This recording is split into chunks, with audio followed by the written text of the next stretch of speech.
Hi, this is Talkback. I have a great show today. In today's world, we have so many sources of information. What's true, what's not true, how do you know what is authentic? I have someone who has a history of being involved in journalism for over 40 years with the Providence Journal as a reporter and as a commentator, a columnist. He's also a relative of mine from Providence, Rhode Island. Let me welcome M. Charles Bax. Hi, Charlie.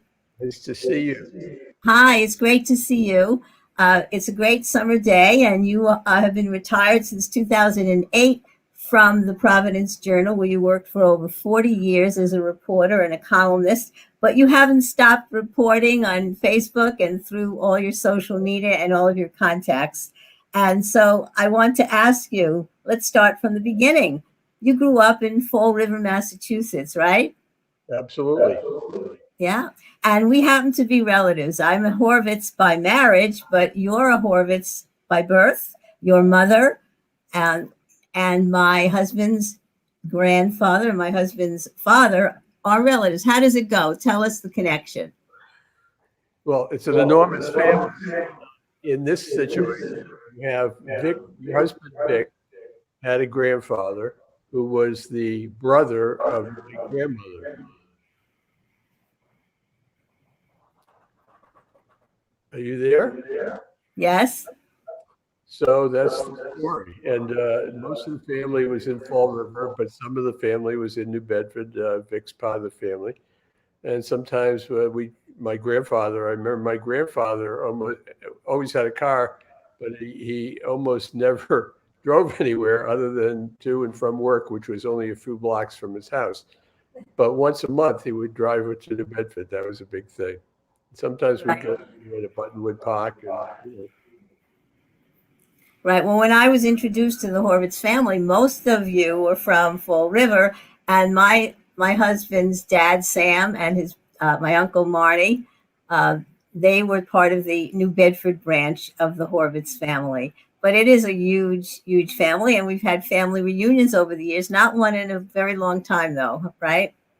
You mentioned Monty, who would probably be your cousin, I guess, by marriage. He worked for my grandfather's business in Fall River. Exactly. The Fall River Paper Company was a big hub for so many of the Horvitz family. Right. So your dad, Lester Bax, was an attorney, and you may have thought about that. But tell me, what made you gravitate toward journalism? What was it that kind of impelled you to do that kind of work? Well, first of all, this sounds odd because for a long time I thought I would be a lawyer. But as I thought about it, it didn't seem like such a great way to make a living. My father made money, so it wasn't that.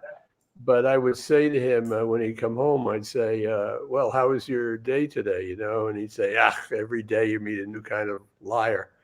And he didn't seem like a good way to pass your time. On the contrary, my father's first cousin was Walter Winchell.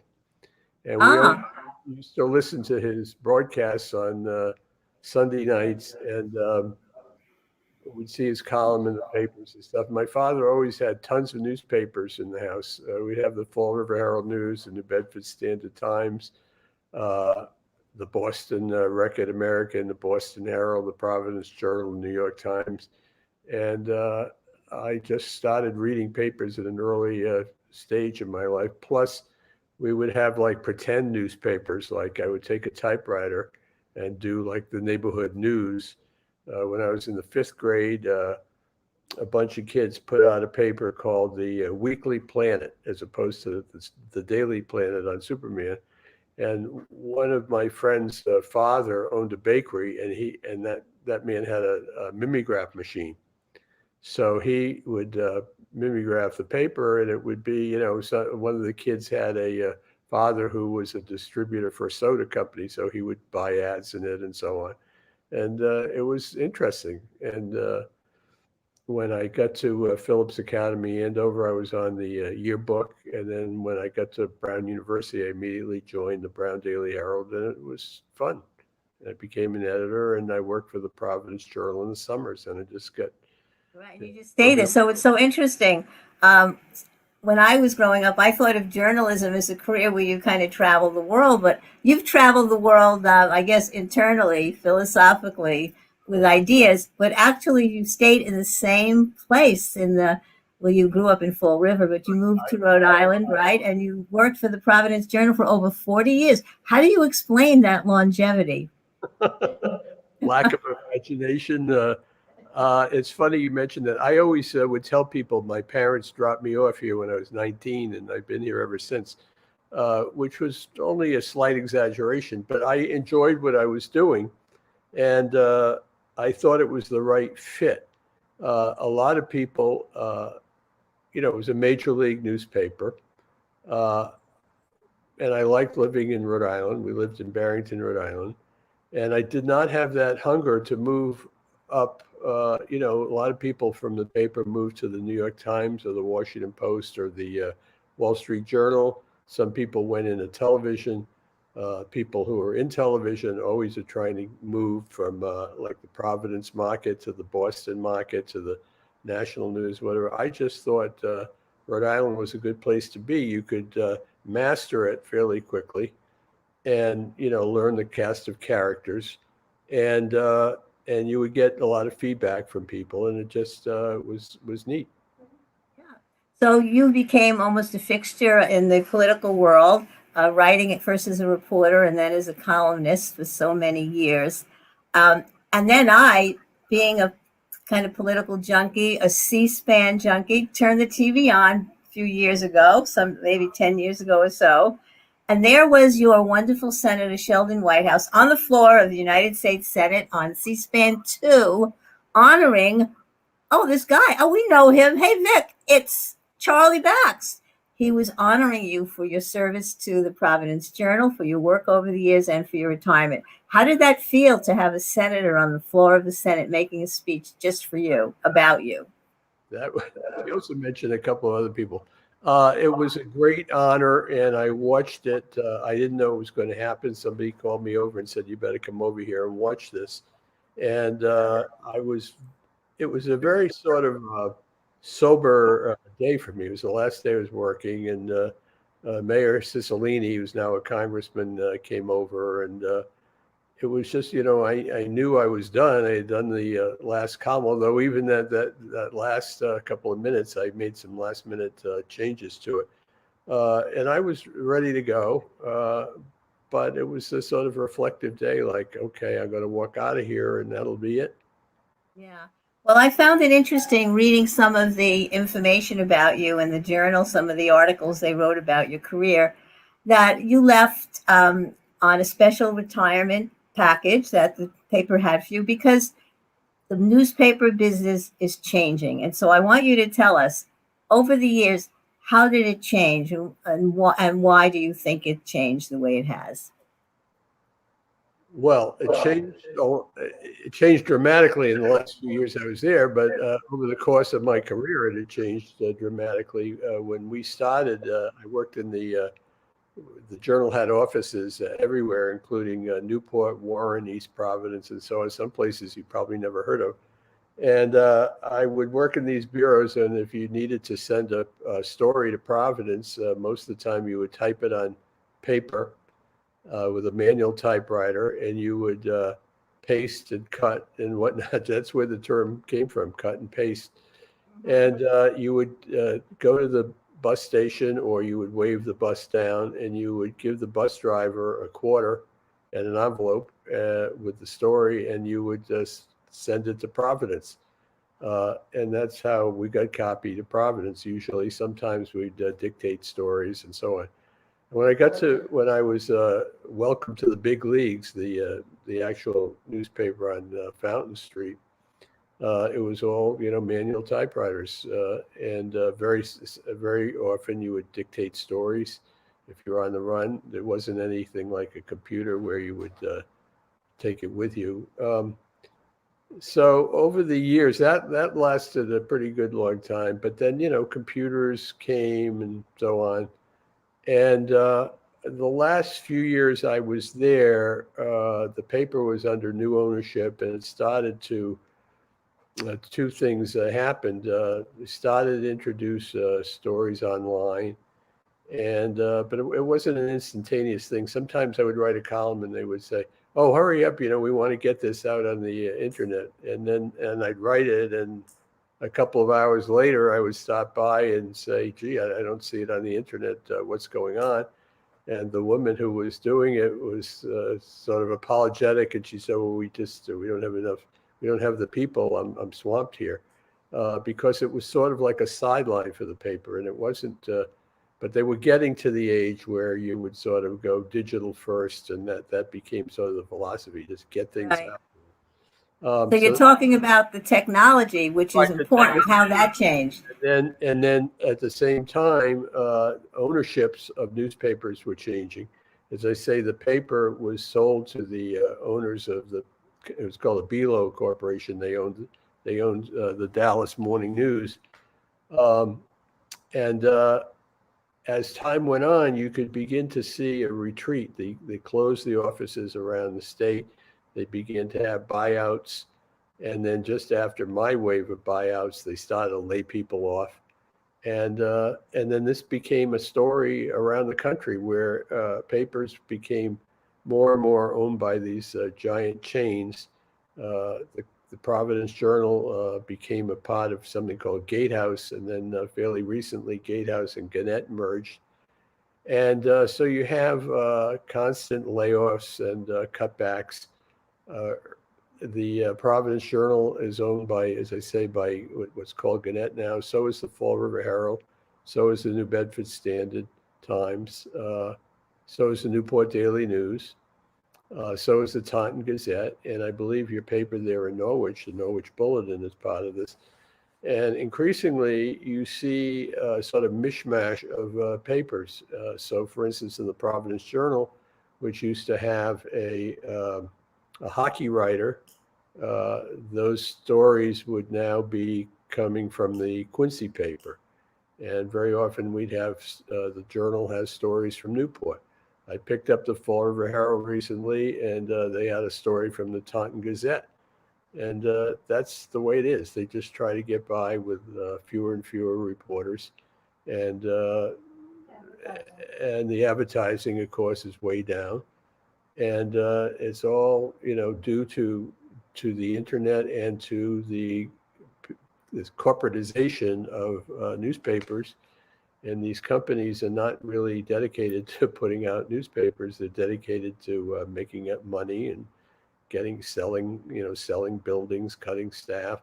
There was a terrific story recently in the New York Times about a reporter for the newspaper in Pottstown, Pennsylvania, which used to be a decent paper, and they cut back, they sold the building.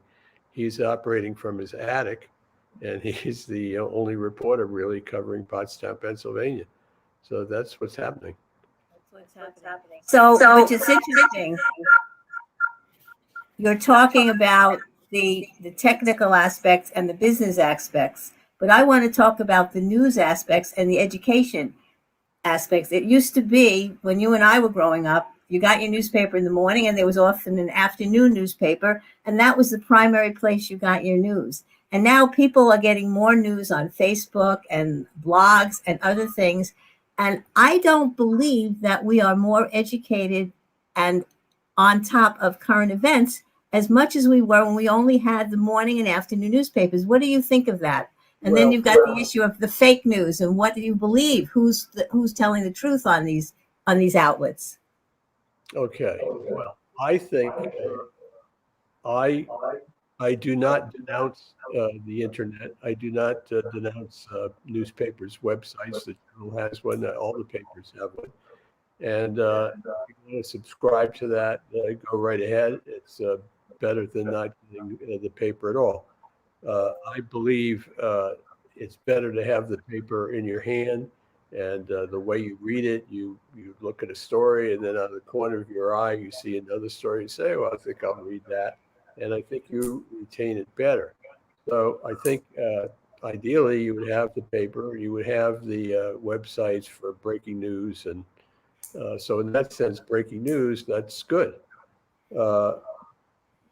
I don't think that Facebook and Twitter and these places are really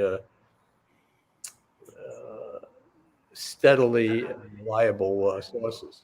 There's a lot of opinion and rumor and sometimes fake news. And I just, it's unfortunate. I mean, I do Facebook a lot, but I do it very superficially. So, for example, yesterday, my Congressman David Cicilline was, he's on the House Judiciary Committee, and he was, the hearings they were having with Attorney General Barr were on, I was watching it on C-SPAN, and I took a picture off the screen, and I have Cicilline questioning Barr, and I put it on Facebook, and I said, happening now, our Congressman David Cicilline is whacking away at Barr and portraying him as President Trump's right-hand man, oppressing peaceful demonstrators. So you can call that reporting. A number of people saw it. Maybe some people saw it and tuned to CNN and watched it. But I wouldn't call that reporting. But here's an example of what's changed. The Providence Journal used to have an office in Washington with 2 or 3 reporters. And on a hearing like that, a hearing today where Cicilline is chairman of a subcommittee, that would be getting a lot of prominent play in the newspaper with an in-depth look at how our congressman or how our senator is handling himself or herself. And you would get a much better feel for it. Right. Do you think the electorate today is any smarter or less smarter about the news and what's happening? Because as you said, there were standards in reporting. You needed your sources. You needed to fact check things. And now we have so many outlets that are giving more opinion than they are facts. Right. I don't want to blame the electorate. You say is the electorate more intelligent or whatever. People are smarter than ever. But what campaigns are, if you're talking about elections, campaigns are molded by political operatives who tell the candidates what is popular to say or how to frame the words, how to frame the pictures, and how to slant things to their advantage. And then when you have a debate, which can be very useful, the debates are often live reenactments, so to speak, of the commercials. And the one role that the newspapers play is sort of fact checking. They'll take an ad, they'll take a claim, and they'll check it out, and they'll report back to you. And they might say this is distorted, it's not true, blah blah blah.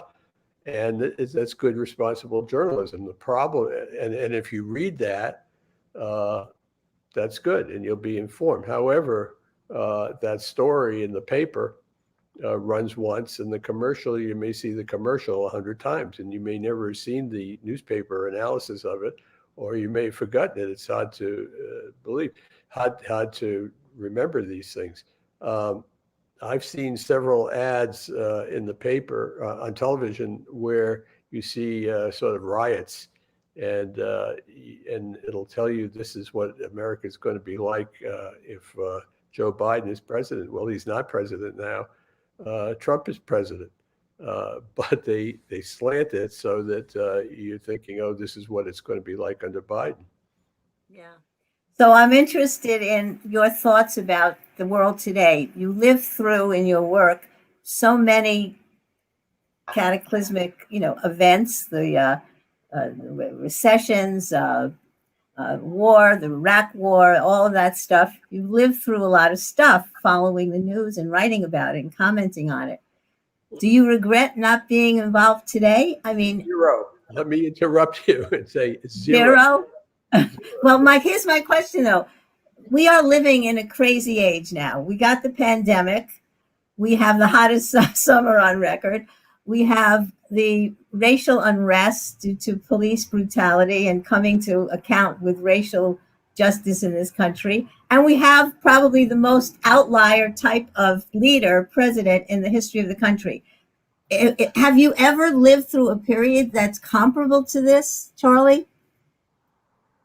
Never for any extended period of time. I mean, I lived through 9/11, and I lived through the blizzard of 1978. And a big trauma in Rhode Island was the credit union crisis in 1993, when the credit unions were closed and people were demonstrating and whatever, and that was a real crisis for the government. That went on for several months, but I never saw anything like this, and I never saw a president like Trump, and I hope never to see him.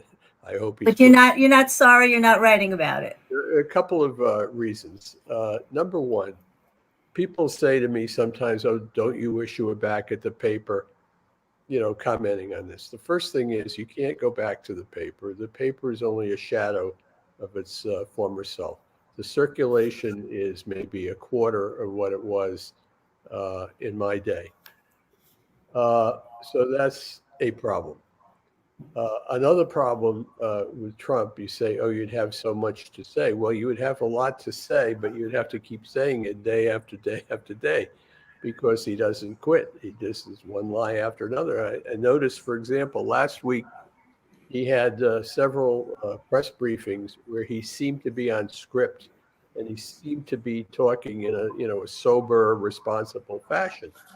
And I thought, right from the outset, well, okay, he can get by. He'll get through one or two of these things. And he did. He got through three of them. But I knew he couldn't keep up with it. And sure enough, this week comes and he starts tweeting all these crazy things again. And he had a press conference about something he wanted to talk about, but reporters wanted to talk about the tweets. And he got so flustered and angry, he just walked out on the press conference. So that's a problem. And of course, sometimes he's mercurial, and he'll say one thing and it'll change back and forth. And so, imagine trying to write a column on a Thursday, say for Sunday, and you talk about how terrible this is and blah, blah, blah. And then by Saturday night, he changes his mind about something. And on Monday, he changes it again. So that's it. And the pandemic, as tragic as it is, it doesn't really lend itself to my kind of commentary. Plus, think about how we're conducting a conversation now. You're not in the television studio. I'm not in the Providence Journal newsroom. All the reporters have to work from home. I don't know how they have staff meetings or whatever. There are problems in, the General Assembly here. The legislature for a long time wasn't meeting at all. Then they were having, I don't know how they were doing it with the Zoom hearings and whatever. It's just altogether different from the way I used to operate. So I don't miss it. Plus, Sheila, here's some news for you. I'm old. I'm 70 years old, and I just don't have it anymore. And I think I retired at just the right time in my life and in the life of the paper. I was 64 and a half. If I had left a year or two earlier, it probably would have been even better. But as I say, just after I left, literally a week or two after, they started laying off people. And now there is nobody at the paper who has the job that I have. It doesn't exist anymore. The section of the paper doesn't exist anymore. It's just Well, let's go through some of your memorable times and some of your memorable writings that I've reviewed in preparation for this. And one of the things that you, of course, covered was Rhode Island politics. And being from Connecticut, being outside, everyone on the outside thinks of Rhode Island as a very crooked, scandal-ridden state. And you yourself have said, I'm quoting you, Charlie, you said, civic life is a mockery. It's always seeming like an amateur hour around here. So tell me, why did Rhode Island get a reputation, and maybe a truthful one, for being scandalous and for being so crooked with their politicians, their judges? Because there was a lot of that. They got the reputation because it's true. To a lot, but not always. And not everyone who was corrupt was useless. Buddy Cianci, the mayor of Providence, who went to jail, he was as crooked as they came, but he actually did some good things and a lot of improvements in Providence. We had Ed DePreet, who was the governor, who eventually went to jail. He did some very good things for the state. So it's a colorful sort of mix, and I try to find people as I saw them and as they treated me. And when they did something good, I was pleased to report it and comment on it. And when they did bad things, I would whack them for it. So I know that you met lots of famous people in your work, presidents, senators, other leaders, and you had conversations with them. And one of the presidents that you probably spoke to more than others was George H.W. Bush, the first President Bush. That's And you correct. did a very long and lovely piece about him and his Pacific, his being a soldier in the Pacific, and his plane going down, and the connection with Rhode Island, Providence, Rhode Island, people who were with him. You want to talk about that a little bit? It was a very moving piece. It was a very long piece, very complicated to do, and it took me. I worked on that column from, I would say, September to June, off and on, and it had an interesting beginning. Somebody, oh, I remember President Bush was campaigning one day in near Quonset Point, the former Navy base, and there was a Charlestown offshoot of it and whatnot. And I wrote a column about his appearing there and whatever, and I said it wasn't far from where he trained in as a Navy aviator. And somebody read that piece and sent me an article from a publication I had never seen. I believe it was put out by the Ford Motor Company. It might have been for General Motors. It was for, I don't know, I guess their employees or people who own their cars and whatever. But it had a story about that mentioned President Bush having been shot down in 1944, I believe, over the Pacific, and that there were two other men in the plane, and they both died, and one of them was from Providence, Rhode Island. And I thought, well, gee, that's interesting. I'd never thought of that. And I looked in his autobiography, and it did have a reference to this. So I looked in the paper for the obituaries from back then in 1944. They took page after page, and I found the obituary for this fellow, and it had his survivors. And I found a sister, and I went to talk to her, and the sister had a niece. Had a daughter, and the daughter thought of her uncle as being lost somehow on some island or whatever, and it just was a very interesting story. And the sisters had a letter that President Bush had written just after this incident, and so that happened then. But the sister I was talking to didn't realize that the person who was now president was the same person who wrote the letter in 1944. They didn't realize it until 1988, when he was vice president and he was running for president. And the Associated Press had a profile of him, and it mentioned this. And they finally put two and two together, and they realized who it was, and there was correspondence between them and so on. Meanwhile, I was trying to get an interview with the president, and I finally got a hold of him. He called me, and that was very helpful. And I also went to a convention in Washington, a reunion of the people from that aircraft carrier that he took off from. And I met a photographer who had actually worked on the ship and took a picture of every plane, the takeoff of every plane, and he gave me a copy of the actual picture of the takeoff. And all these things take time to report and to put together. And even after I talked to Bush on the phone, as I went to write the column, I realized I didn't quite understand a couple of things. And I thought, well, how am I ever going to get back to him again? When the answer was at this reunion at Andrews Air Force Base, they had a get together with the president.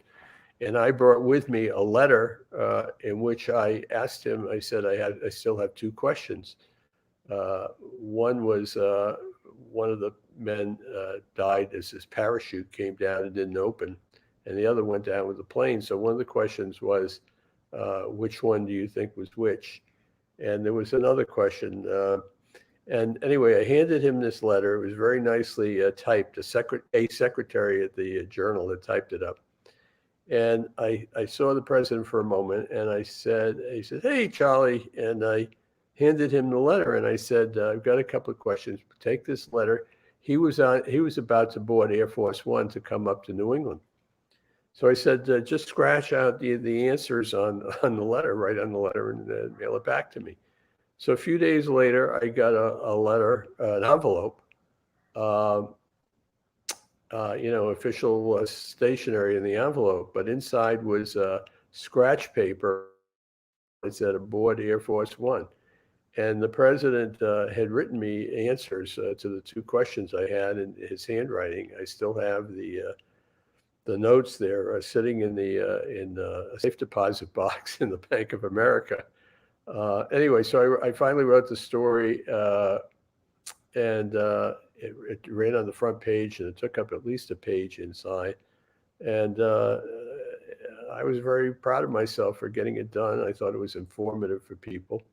Right, and the connection between Providence and the president, he eventually did meet the I met the sisters right from the beginning. That was the start of it. Then met the other sister, and when I got done with the column and it ran on the front page, I sent it to the president through a back channel that I had. And he wrote me a very nice note saying, thank you, it was a good job, and he remembered. Right. So well, I read about President Bush that he was someone who, whether it was for political reasons or whether it was a genuine impulse to just be a correspondent, he wrote letters to everyone, almost everyone he ever met after every event. I had several of them. When he was vice president and president, and he always signed it all the best. That was the right. So you met Bush a couple of times. Another time, we'll talk about it in a minute. You were at a press luncheon at the White House, and I read the article, and you sat with Nancy Reagan's silverware and dishes. It was so fun to read about that, right? One of the adages that I had as I went through life at the paper was, you've got to make your own breaks. So that was a good example, that luncheon you were talking about. During the Reagan and Bush administrations, they used to have these press briefings where it was sort of a way of working around an end around the Washington press corps. And they would invite columnists, reporters, television anchor people from around the country to come to Washington and do things like with Reagan, they had briefings from General Colin Powell. I remember there were cabinet people. Reagan had a press conference that day. So I went to that. So then when Bush was president, I got invited, and it said that there was going to be, one of the events was going to be a luncheon. So through a back channel that I had, I wrote a note and I said, if there's going to be a luncheon. If the president is actually going to be at the luncheon, I'd like to sit with him. And I enclosed some materials that I had written about him. And I got to the White House that day, and we got to the luncheon, and I was, the tables had place cards. So I saw a place card that said the president, and I walked around the table to see who else was there, and sure enough, I was at the table. And this was your viewers will be interested. They'll remember. It's funny what people remember. This was during a crisis about broccoli. The president had announced. Oh, yeah. Broccoli ever again. His mother made him eat broccoli, but now he was president. He wasn't going to eat broccoli anymore. So I sat at the table with, I think there was a television anchorman from Philadelphia there. There was a woman who told the president that her son had to portray him in a play at school. And did he have any tips for him? And he said, yeah, tell him to watch that guy on Saturday Night Live. That was Dana Carvey. Yeah. And we talked about different things. One is that I had heard that the president, that Brown University was trying to get Gorbachev from the Soviet Union to come and get an honorary degree at Brown. And I asked him what the president knew about that. And at one point, somebody had mentioned Andover, Phillips Academy, Andover, and I reminded which the president had attended, and so did the future president. And I reminded him that I'd gone there. We talked a little about baseball. We were eating in this very fancy Nancy Reagan China. The food was excellent. And I remember the bowl, the soup bowls had handles on the side. I don't know if you can see. Yeah, handles. And when the president got toward the bottom of the bowl, he lifted his bowl and slurped it up, which my wife, who knows more than I do, says that's what you're supposed to do. But what did I know? I didn't think you were supposed to do that. So that made an impression on me. And at the end of the luncheon, when the topic of Andover came up, it occurred to me that we were there on a Friday, and at Friday at school in the old days, as a gesture toward the Catholic students, we always had fish, never had meat on Fridays. And I said to the president, in these elegant surroundings, we could be back there. Look where we are. We could be back there eating fish cakes today, fish sticks. And he says, yeah, like good one. And I thought, well, that's interesting. There we were. Okay.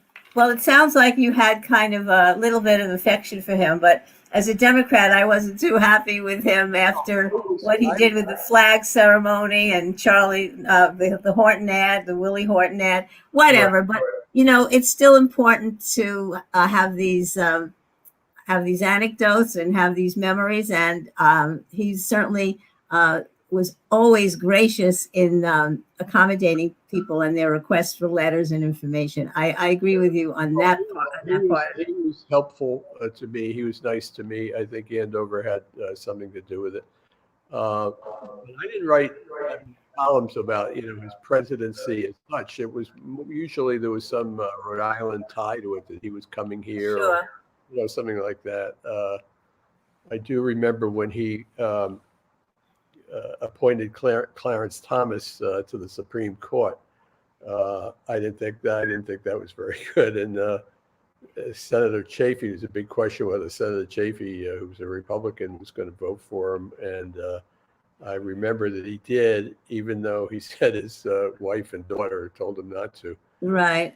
So things like that. All right. I want to go to, I know you've spoken to other people, Obama, Clinton. I want to go to some slides and we'll talk about some of your other encounters when we do that. I prepared some slides for you, a little PowerPoint of M. Charles Bax. The old program, This Is Your Life.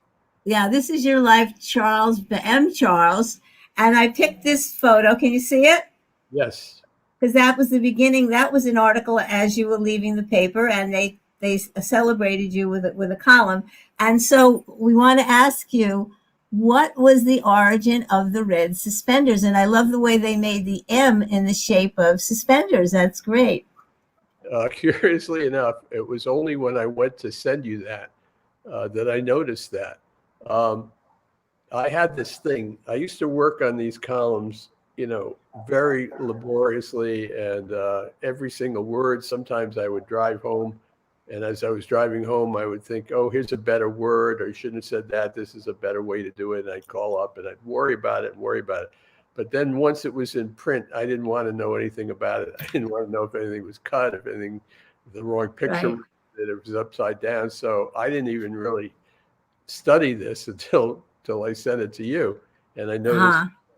here's how the suspender thing started. I was a little chubby, you might say, and I decided my father wore suspenders, so I decided, well, I'll try wearing suspenders to keep my pants up, and I bought some cheap suspenders, and some people noticed them, but there wasn't anything really notable about it. But probably in the early '80s. Uh, a political operative who I knew, who I was friendly with, sent me a pair of red suspenders with from LL Bean, and they were monogrammed. And on one side it said MCB, and on the other side it said PJB, which was Providence Journal Bulletin. The Bulletin was the afternoon paper. And so I started wearing those, and then now people started noticing because you don't see a lot of people wearing red suspenders. Uh, Right. And so they would wear out or whatever, but I'd keep, renewing them. I must have had probably a dozen, 15 pairs from LL Bean over the years. And that sort of became a So trademark. that became your signature. Incidentally, I think that picture there might have been taken the last day I worked, which was a Friday, Yeah. watching that speech on television that you were talking about. Right. This is again because we talked about the Horvitz family. This is a photo that you put in an article that you wrote about some family genealogy. So is your family in there? This is my father's side of the family. That's my father is the young man in the top left, and that is my grandmother and several.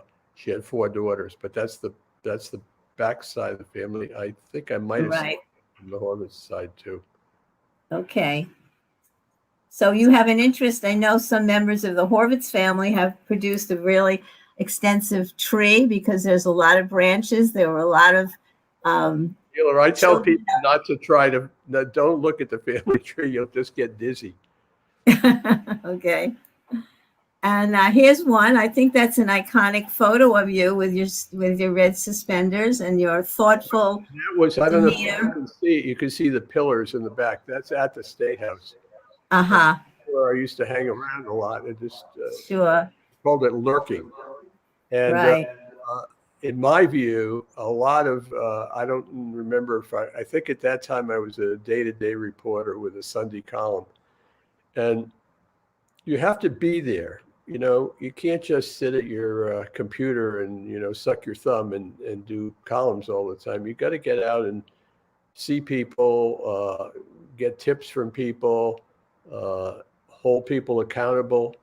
Uh, and a lot of it is just waiting around, and say, I want to see the governor. And sometimes couldn't get in. So sometimes I'd be there at the crack of dawn waiting for the governor. Right. The Right. picture. You were there. You showed up. Right. This And all right, this is so you met. Was this when he was president or what? I believe that this picture, this is Gerald Ford, and I believe that that picture was taken after he was president. And the man in the background was Governor DePrete. It may have been when DePrete was running for governor, or it could have been a little later, but Ford had already been Okay. president and president. And he's one of the politicians in Rhode Island that went to jail. DePrete, yeah, much later, right. Okay. Right. Incidentally, when he was running for governor the first time, his theme was the change we need, and his political consultant was Paul Manafort, Oh, really? Wow. who went to Paul jail. Manafort. Wow. All right, and here you are. This looks like 1988, maybe, because George W. was young and he came with his father. Right. This is no. You have the two presidents, but what they were. This picture was taken in March of 1993. Um, I was working. I was in Florida, in Fort Myers, Florida. Uh, I was on a sort of a little vacation, but I heard that former President Bush, excuse me, yeah, former President Bush was going to Ah, the okay. Red Sox game. I was down there for the Red Sox, and I had heard that the president was coming, the former president was coming. So I got a press credential, even though I had gone to Florida as just a human being. I got a press credential from the Red Sox, so I could come up to the press box or whatever I needed. And I went up to the press box, and the Red Sox general manager at the time was Lou Gorman, who had grown up in Providence and whatnot.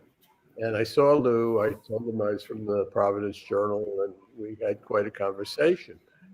And I said, when Bush arrives, I gave him my card, and I said, would you please tell him I'm looking for him? So uh, I was, walking around seeing what was going on, and I heard he had come into the press room. And, I could hear him saying, where's that reporter who knows so much about baseball? Because he associated me with baseball because I had done the first major piece I did on him was it was about the time when he was captain of the Yale baseball team, and he met Babe Ruth. Um, and so over the years, we would often talk about baseball. So Okay. we'll go back to that picture, and you see that yeah. So the Red Sox were playing the Texas Rangers that day, and the younger Bush, George W. Bush, who had been at Andover with me, curiously enough, um, he was the managing general partner of the Rangers. So that's why the former president was there. I And see. we had quite an interesting, and some other reporters came, and we had quite an interesting All conversation. right. So I didn't realize it was 93 after he had left the presidency because they Right, look so young there. It looked like right, 1988. Yeah. right. Okay, this was the president. This was President Clinton, and this picture was taken in 1994. He came to Rhode Island primarily to campaign for Patrick Kennedy, who was running for Congress, and also at a Democratic rally at the convention center. So I got a call from, this is how things work sometimes. I got a call from the press office of the president. And the fellow said, would you be available to ride in the president with his limousine and interview him? He's going to an event in Pawtucket, so it'd either be from Pawtucket to Providence or Providence to the airport. So we arranged to meet in Pawtucket, and he had spoken at a rally there for the future Congressman Patrick Kennedy. And I was told to position myself in a certain place, and I would get in a limousine, and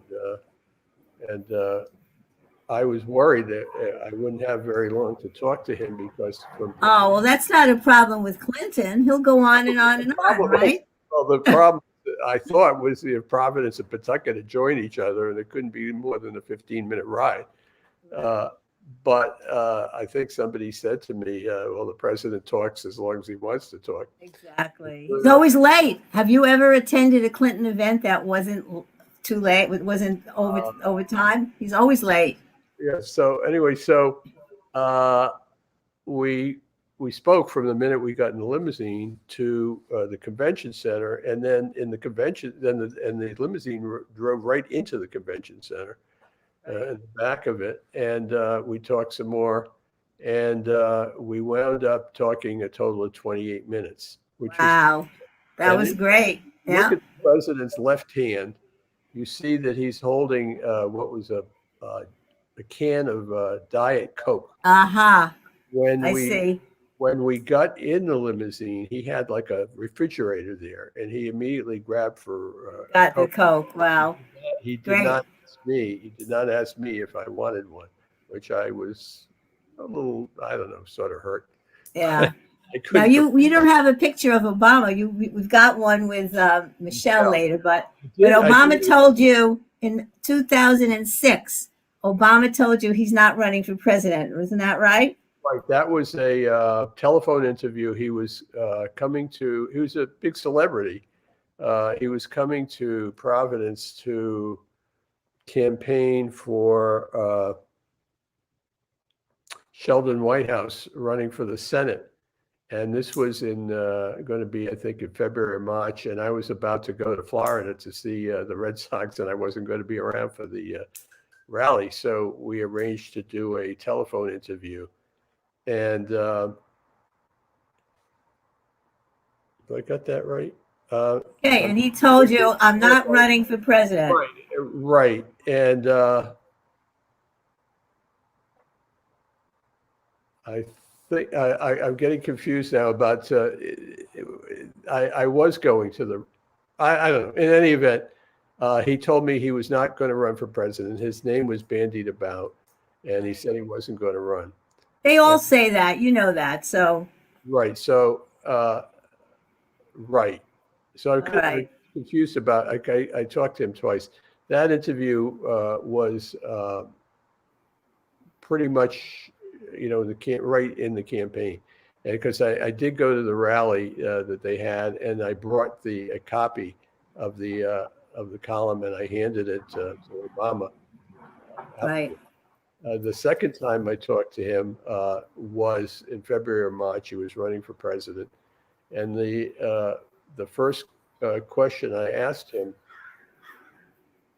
I said, "This is not a gotcha question, but I talked to you in 2006, and you told me you weren't going to run for president." That was like October, November. And then you went to Hawaii in December, and lo and behold, you're running for president. So Right, yeah.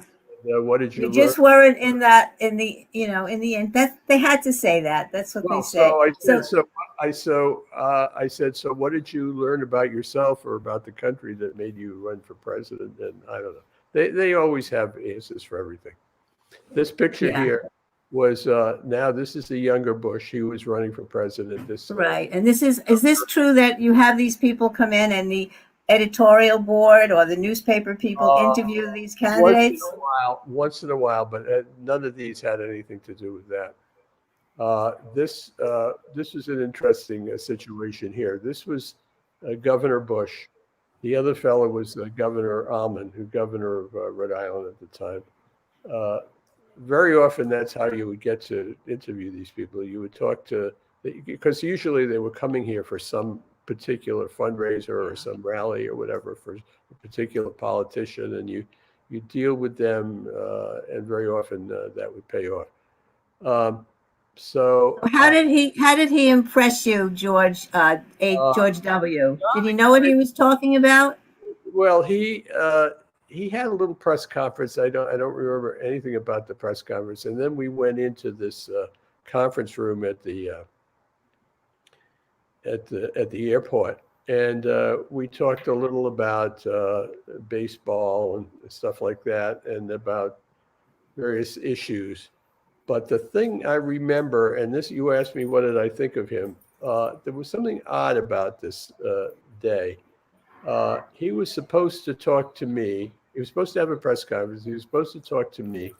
And then before he went to a big fundraiser, I think it was $1,000 a person, he was supposed to go to a school in Central Falls, Rhode Island, which is the schools there about 85% Hispanic.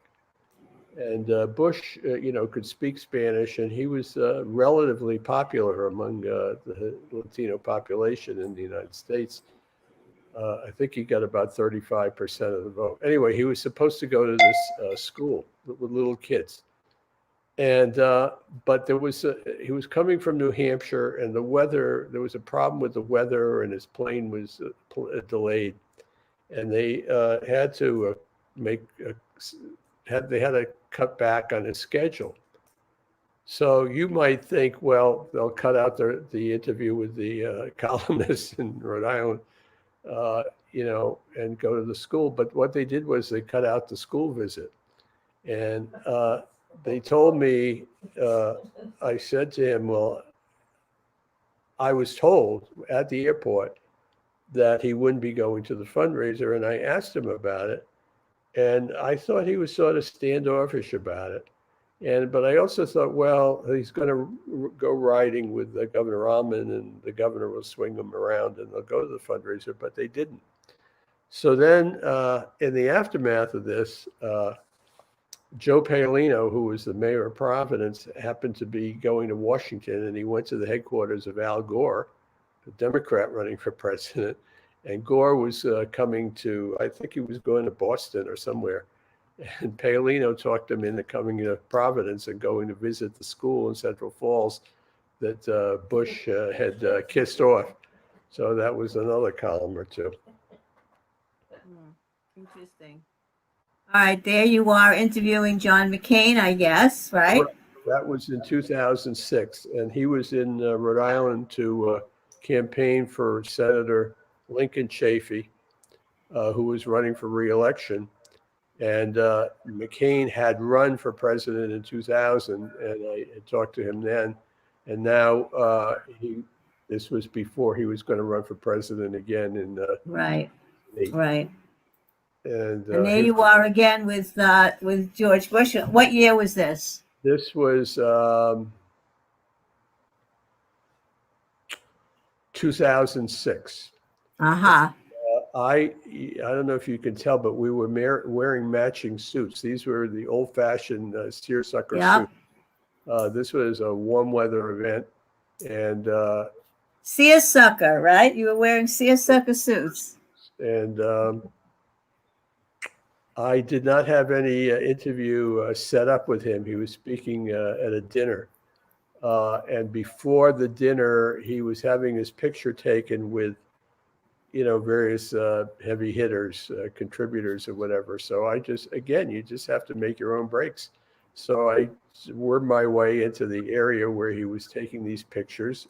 And I said to somebody, the host of the gathering, and I said, well, I got to talk to him for a minute. He knows me, and he'll want to talk to me if he sees me. And sure enough, hey, Charlie. And I got a couple of words from him. He was, we were talking about Lincoln Chafee running, and of course Bush and right. John Chafee had been very close, and so on. This guy was the mayor, and what a character! He's gone now, but you had many encounters with him. Just give us a little brief overview of Buddy Cianci. Well, the last thing he did was writing a letter. I'm not sure when this picture was taken, but he loved to talk to reporters. He just loved it. And John Chafee had told me once, reporters are like oxygen for these politicians. So Cianci would sometimes call me up, and he would say, "Come over to City Hall.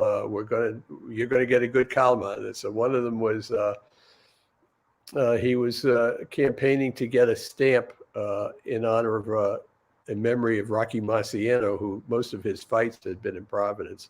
Or he said, "Come on, we're going to get a Soviet submarine," and I'm trying to get a Soviet submarine that was in a movie to come to Providence. So he had a good idea of what would make a good column for me. And the best example I can think of was when he was really in trouble toward the end, and he was about to go to trial that would eventually send him to jail. They had some proceedings at the courthouse, and he had a press conference on the steps of the courthouse. And he said, well, I've got to go now. I've got to go to the Purim parade. That's Purim, the Jewish festival. And he looks at me and he says, "Bax, you ought to go too." So I'm thinking, yeah, right. Why would I want to do that? And he went away and I walked away. And then I thought, I could probably get some good color from that. I went to my to the Providence Journal office. I called his office and I said, what time is that Purim parade? And they said 10 o'clock or whatever. I hung up, and 2 minutes later, my phone rings, and it's the mayor. And he says, I'm in the limousine outside waiting for you. So I get in the car, and he has a briefing book, and he starts peppering me with questions about Purim.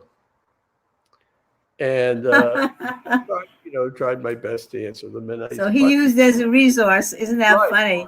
Yeah, so I said to him, but here's the thing about him. He's a very bright guy. He said, I said, Mayor, he was going to speak at a ceremony before or after the parade. And I said, Mayor, you don't have to tell these people the story of Purim. They know the story. And he said, yeah, but they have to know that I know it.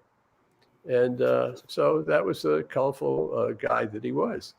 Wow. He was, so he was in jail. How many times was he in jail? He was in jail once. He was mayor at 2 different times. The first one ended abruptly when he was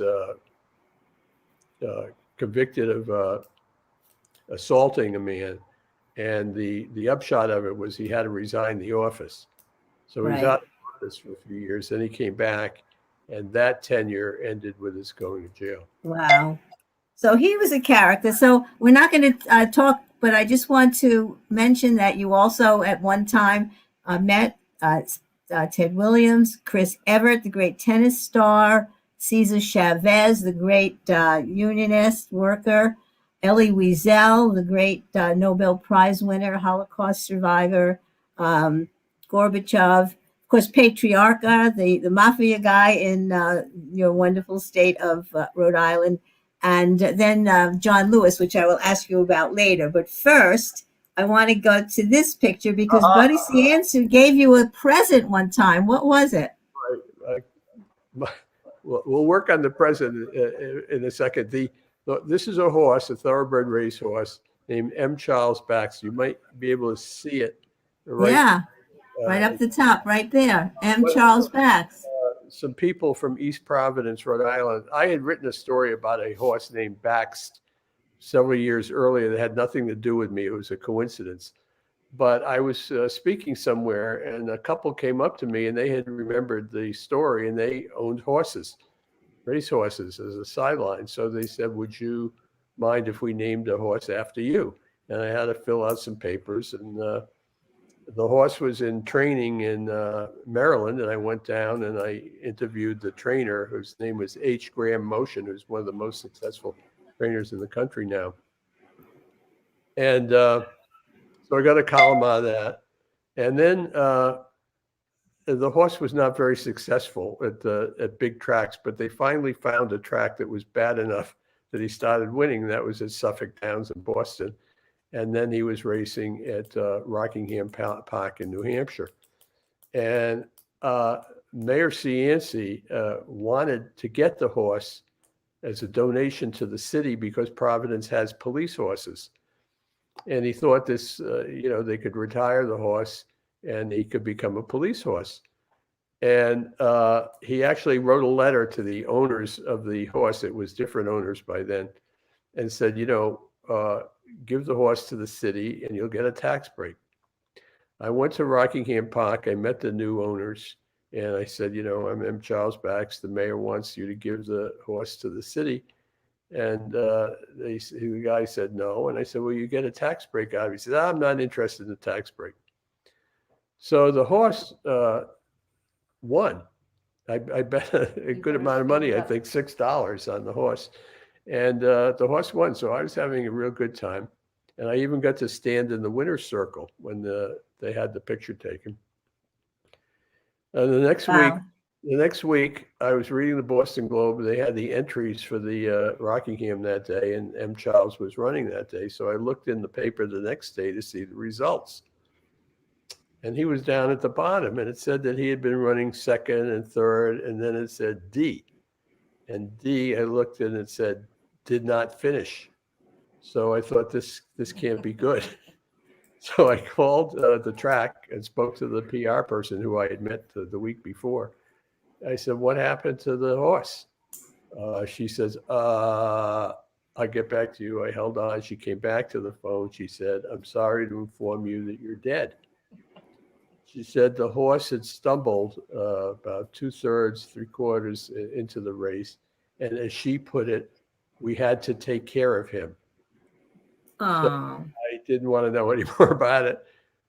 They sent me a videotape of the race, and you could see the horse was running and running. Oh. All you can think of watching this is he doesn't know. He doesn't know what's about to happen to him. And sure enough, he fell down and he got up and he hopped around, and it was very sad. And the woman at the end said, I'm sorry, you died.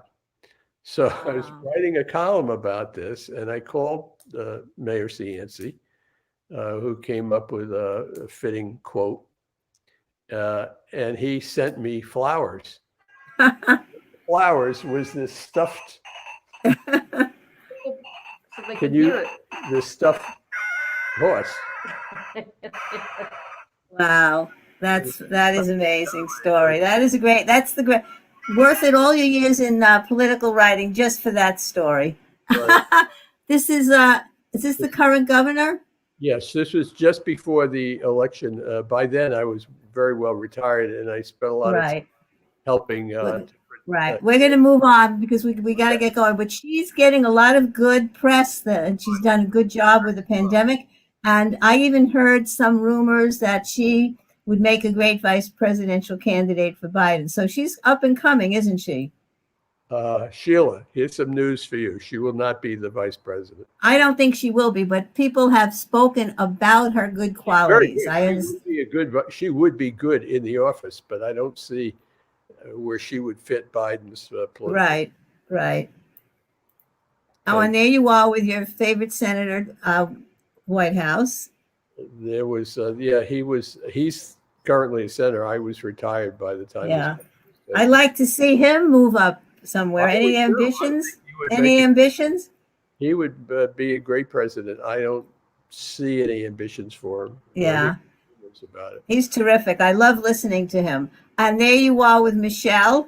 Right. Her husband was running for president. And there was something that happened in this interview that I would advise young reporters about. I always tell them to listen. When you're talking, you can't just ask questions and then say, okay, here's the next question. You got to listen to what they're saying.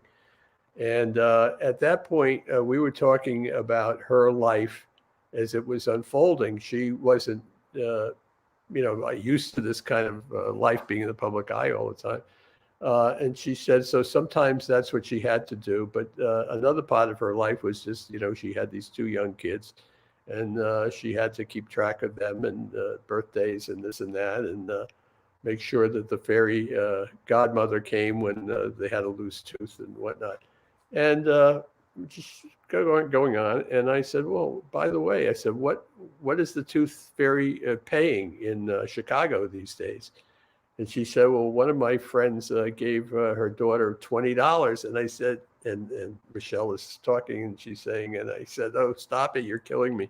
So it was a very interesting little human anecdote that really, I thought, made the column. Yeah, interesting. She's a wonderful, wonderful lady. And she's going to have a podcast where she's going to be interviewing people. And her first interviewee is Obama, President Obama. Maybe she'll interview you, Charlie. You got to find out. And here I thought was great because I'm involved in Hadassah, and your mother was, and you were in Israel in 1960 when Ein Kerem, the wonderful Hadassah hospital, was first commemorated and opened, and the Chagall windows were installed in the chapel at Hadassah Hospital, where my mother, Alav Shalom, your cousin, Sam Horvitz, Vic's dad, has a memorial there where they say Kaddish every year on the anniversary of their deaths. It is a wonderful place, and you wrote a beautiful column about it with Elizabeth visiting there and visiting the hospital. Right. Here's a picture of the beautiful, some of the 12 Chagall windows, right? My wife is a member of Hadassah. And sure. I just correct a couple of things. when I went to the dedication in 1960, and David Ben-Gurion was there speaking, and the United States ambassador. It was a big deal. The hospital itself did not open till the next year. This was really at the ground level. And the hospital, of course, today is much bigger than it was then. And the Chagall windows weren't there either. That would come about 2 years later. So a few years ago, when my wife and I were headed to Israel, one of the reasons I wanted to go to Jerusalem, to the hospital, was to see those windows, because I hadn't seen them before. Right. The building that was dedicated that day, it seemed like a big building at the time, but today it's just if you Well, didn't the chapel is small. The chapel is small compared to now they have a tower, and they've built a beautiful tower. Yeah. Okay. Well, that was a wonderful story, and how great it was for you to be there and actually see Ben-Gurion at that time. That's fantastic. A very big deal. Very big deal. Well, and here, I just thought this was kind of an iconic photo of you at the the bakery with your suspenders, and you that's in London. That was another piece I did for the Jewish paper here. Okay, but it's kind of you kind of man about town, right? With your cap, your suspenders. The way I describe myself now is, well, I have two ways of describing myself. One is I'm so old that when someone dies, they call me for comment. That's happened. Second, well, yeah. My day-to-day life, I call myself a flaneur. That's a French term, and it means just sort of an observer of the urban scene. And I just sort of. I think so, and people can follow you on the Facebook and so forth. Well, Charlie, there were other articles. We could have gone on for another hour at least. You've got so many anecdotes and so many memories of your work. It was very interesting. I appreciate it. We could do another hour of other stories and other photographs, but this was great. I know that I want you to say just a couple of words about John Lewis, because you did a wonderful interview with him some years ago, and they've reprinted it now that he died just a while ago, and he's in the process of finally going to his final burial. So why don't you close up by just saying a couple of words about him, and then your final thoughts about your work. Well, he and Elie Wiesel were the two most impressive people I ever met. Cesar Chavez that you mentioned, he was another one. John Lewis was very generous to me with his time. And I talked to him several times, but the main thing in the column that you're talking about that the paper ran on its website the other day was he was in Providence for a day, really. Patrick Kennedy, the congressman, was shepherding him around, and he talked at a black church, and then he talked at a luncheon.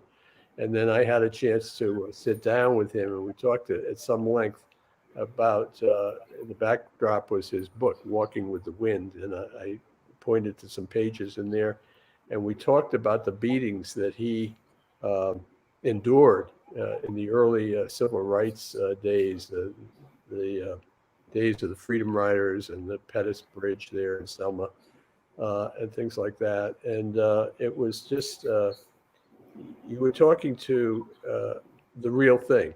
This was not some posturing creation of a publicity agent or whatever. It was just very, very interesting talking to him. And he used words like you've seen recently about you got to stir up trouble, but good trouble. And good trouble. Yeah, we talked about the earliest days in growing up in Alabama. Yeah. And it was just a very interesting thing. And I thought his whole career was a sort of a guidepost for people. Well, I think what came through, I think what came through in that article that you wrote, his personality, his perseverance, but also the fact that he wasn't bitter. He was intent on being hopeful and moving on. He knew about pain and suffering, but he wasn't going to let it deter him, and he wasn't going to be bitter. And I think we need a lot more leaders like that. So I wanted you to sign off. What are you going to be looking at today in the news? And you're going to have a bagel, or what's going to happen? Well, today I hope to catch some of the House Judiciary Subcommittee that Congressman Cicilline is doing. Great. Mm-hmm. With the people from Google and Amazon and whatever. I do watch a lot of CNN and MSNBC and the CBS News. I read a lot of papers and whatnot. But in general, and I do Facebook items. I can't get over the feeling of sadness about what's happened to newspapers. It's not just the Providence Journal, it's everywhere. It's a very sad thing. I spend a lot of time watching the election, and probably the next election, God willing, we'll have some good races in Rhode Island, and I'll work for some of the candidates as a sort of amateur consultant. Amateur. Okay. Well, you are keeping the memory alive of the great newspaper days that you lived through and contributed to. So it was great to have you, and we'll see you soon. And we'll see everybody next time on Talkback. Bye. See you later.